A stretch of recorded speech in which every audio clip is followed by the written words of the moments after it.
The Smoke and Gavel podcast is now in session. I'm retired Judge Chip Small, who will preside over this podcast, along with my bailiff, Madeline Rose. We welcome you and ask you to join us as we take a look at our justice system from a unique, candid, and inside view. Maddie, what's on the docket today? Okay, Your Honor. Today you will finally begin to discuss true crimes, one of my favorite subjects, by discussing some of the evil people you've encountered during your career. Then you'll share with us the factors you've considered before you believe someone is evil. And finally, we'll continue the story of true justice. So, Judge, how many evil people have you encountered during your career? Surprisingly few.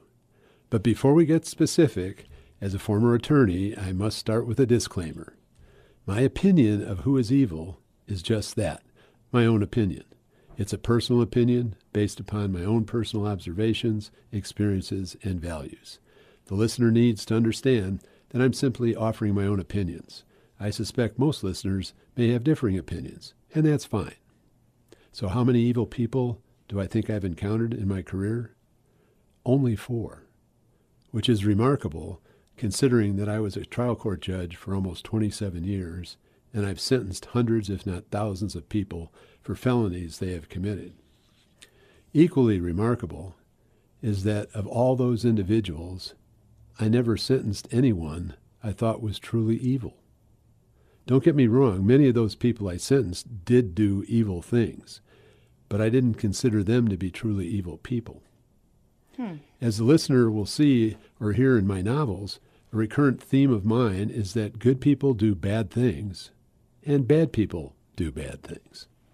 Okay, well, I know that you've had a lot of pretty evil cases. I mean, anyone can look up your name and see that there's a lot more than 4 people. And so you're saying that you have not actually convicted any of the 4 people that you truly believed were evil? I didn't sentence any of the 4. Sentence. So there's people that you have sentenced. I've sentenced a lot of people that did evil things, but those 4 that I believe are truly evil, it turns out that I had never sentenced any of them. When I went back and reflected how I knew them, it turned out I never sentenced any of them. Oh, that's interesting. So we're going to get to know who the 4 people are then, huh? So the first one, in my humble opinion, that was truly evil, I only observed briefly when I was in law school. It was before I was a lawyer, before I was a judge. And most of you have probably heard of him. His name was Ted Bundy. What? You didn't tell me this one. Well, you wanted us to be extemporaneous. Okay, well, this is a surprise, guys. Ted Bundy. Chip met Ted Bundy. Well, I was studying at the UW Law School library one day. Oh, so he wasn't in your courtroom. This was before you This were is even in a law judge. school. When you were in law school, you met Ted Bundy. Well, so he'd be like your age right now, maybe. I didn't meet him. I'm getting ahead of us. I'm getting ahead. Let's hear the story. So I'm at the UW Law School library, and it's usually a very, very quiet place. Everybody's booking hard. But that day there was a buzz in the main reading room, which is pretty large, that Ted Bundy was in the stacks. I looked up, and sure enough, there he was. He wasn't there for very long, but when he turned away from the bookshelf, you could see his eyes. Deep, piercing, soulless eyes.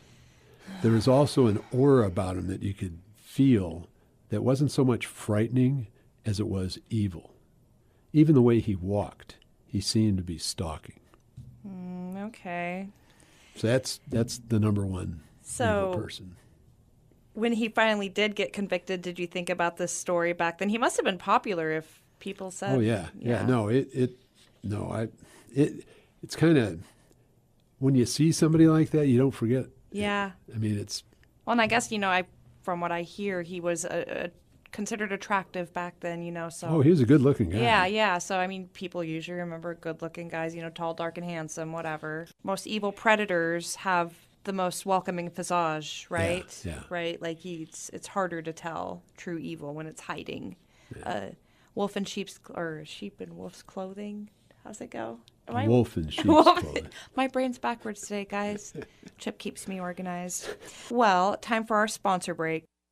The Smoke and Gavel podcast is sponsored by Judge Small Books and Gatekeeper Press, a full-service publishing company empowering authors with complete creative control, professional guidance, and 100% royalties. Whether you're publishing your first book or your 10th, Their team makes the process simple, transparent, and truly author-friendly. Listeners of the show can receive 10% off any publishing package with Gatekeeper Press. Just mention Chip Small when requesting a quote or during your free consultation at gatekeeperpress.com. So, Your Honor, who else is in your evil for? Another one was actually a witness in a first-degree arson case that I presided over. A witness? Is a witness. At the time, he was also a defendant in another case before another judge. The charges in that case were aggravated murder in the first degree and murder in the first degree. So he was able to be a witness, but he's also a defendant in another case? Yep. And before the trial in the arson case, where he was a witness, it was discovered that he was keeping a journal of sorts in his jail cell. And the attorney for the defendant in the arson case convinced me that his client had the right to have the court look at what was in the journal, but it would be what's called an in-camera review, where only I see what's in the journal and don't disclose it to anyone else unless I see something that might help the defendant when it's time for the witness to testify.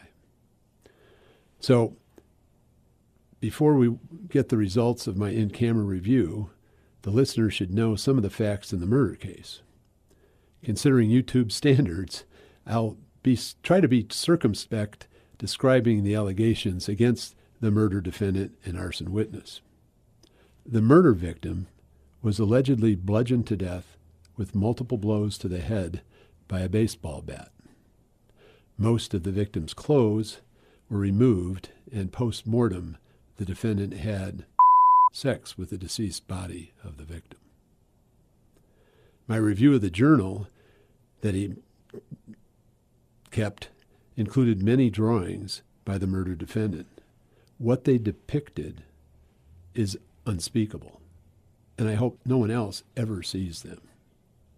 While the arson witness aggravated murder defendant had the same deep black pools for eyes like Bundy, his conduct in the murder case and his drawings left me with the opinion that not only were his acts evil, but so was he. So deep, dark eyes kind of indicates evil, maybe? I don't know. It's one of the factors. Yeah. I mean, just black pools.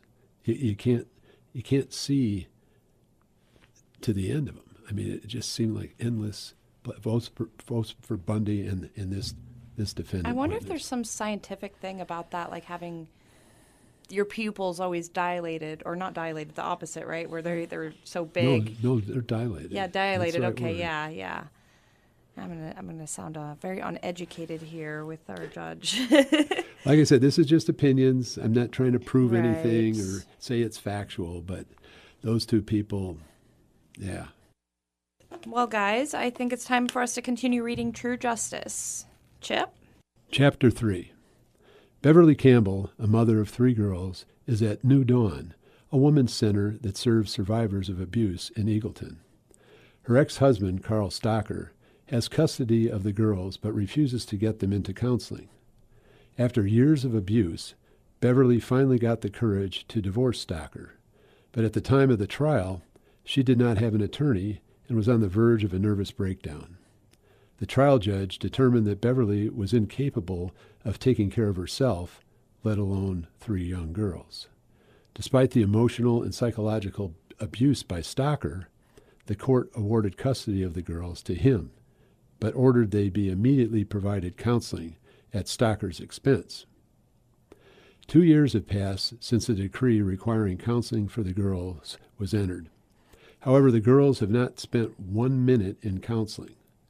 During that time, Beverly was successful in obtaining counseling for herself, finding a decent paying job and a suitable place to live. I don't know what to do. Beverly tells the New Dawn Advocate, I cannot afford to hire a lawyer, and Carl refuses to get the girls into counseling. Even when he does allow the girls to visit me, they treat me like their father did and constantly complain that they want to go home. After what you have been through, and more importantly, what your daughters are going through, I will try to find an attorney to represent you pro bono. That means for free. Jean states understandingly. Is that even possible? Beverly asks. There are a handful of lawyers that have helped us in the past on cases like yours. She assures her. How soon will you know? Honestly, I don't know, but I will try to find one for you by next week. Chapter 4. For a stocky 32-year-old man, Homer is unusually fast. A high school wrestler, Homer has stayed in remarkably good shape. He takes off in a sprint to catch Arturo. Arturo seems to be limping as he tries to outrun the deputy. Homer launches himself, tackling the teen to the ground. As they hit the turf, Arturo's foot catches the thumb release on the deputy's holster, freeing his 9mm semi-automatic pistol. They continue to wrestle, and the Glock pistol falls out onto the ground. The Glock 17 incorporates a safe action system, which eliminates the need for a separate safety switch. This system means that the safety is always on, but it automatically disengages as one pulls the trigger. Like most law enforcement officers, Deputy Hernandez always carries his firearm with one bullet already chambered, eliminating the need to pull the slide to inject a bullet into the chamber. All he has to do is pull the trigger. When Homer feels his firearm fall out of his holster, he knows he must get his hands on the Glock fast. As the two continue to struggle, Arturo sees the deputy reaching for the pistol lying on the ground next to them. Fearing for his life, the youth tries to get to the weapon first. Simultaneously, they both grab hold of the Glock. Homer manages to roll the teen onto his back. The firearm is now gripped between them when it suddenly discharges. The bullet strikes the deputy above his armored vest and travels through his neck. The sound of the explosion is deafening. Arturo still clutches the Glock as he manages to crawl out from under the wounded deputy. He looks down to see blood spurting from the wound. The sight of all the blood and the smell of gunpowder make his stomach churn. His ears still ringing, Arturo runs toward Lupe's home, shoving the firearm into his waistband. "I've got to get away now." Hearing the gunshot, Lupe steps out onto her front porch when she sees Arturo running toward her with the weapon sticking out from the front of his jeans. ¿Qué pasó? She screams at Arturo. "It was an accident. We've got to get out of here." What did you do? She demands. "We must go. Is your mother at home?" Arturo asks. No, she is at work. Go where? "Is that her car?" Yes. She replies hesitantly. I'm not going anywhere, Arturo, until you tell me what happened. Ignoring her demand, Arturo yells, "Get the keys." No. She says, folding her arms across her chest. Grabbing her by the shoulders, Arturo pleads, "Lupe, querida, we must leave now. If you love me, you'll get the keys." Reluctantly, Lupe goes inside to retrieve the keys from the hook in the kitchen. Arturo grabs them out of her hands. "Are you coming?" Not until I know what is going on. "There's no time to explain. I'll call you as soon as I can. I love you, mi querida Lupe." Having heard the sirens, the neighbor across the road looks out from her front porch at the nearby orchard. She sees the deputy running after the teen. Then she sees the deputy tackle the teen, and the two of them struggle on the ground. The sharp retort of the gunshot scares her back into her home. After a few moments, she ventures to look out again and sees the officer on the ground. No one else is in sight. She slowly walks out her front door again and begins to walk toward the officer. He isn't moving. She approaches and sees blood everywhere. She runs back to her home, picks up her cell phone, and dials 911. So listeners, in these chapters, we're introduced to additional characters. Beverly Campbell, the ex-wife of the abuser Carl Stocker. The two of them had 3 daughters who reside with Stocker. Beverly is seeking help from New Dawn. We also learn the fate of Valeria's brother, Homer Hernandez, at the hands of Arturo Azul, Lupe's boyfriend, and Maria Azul's son.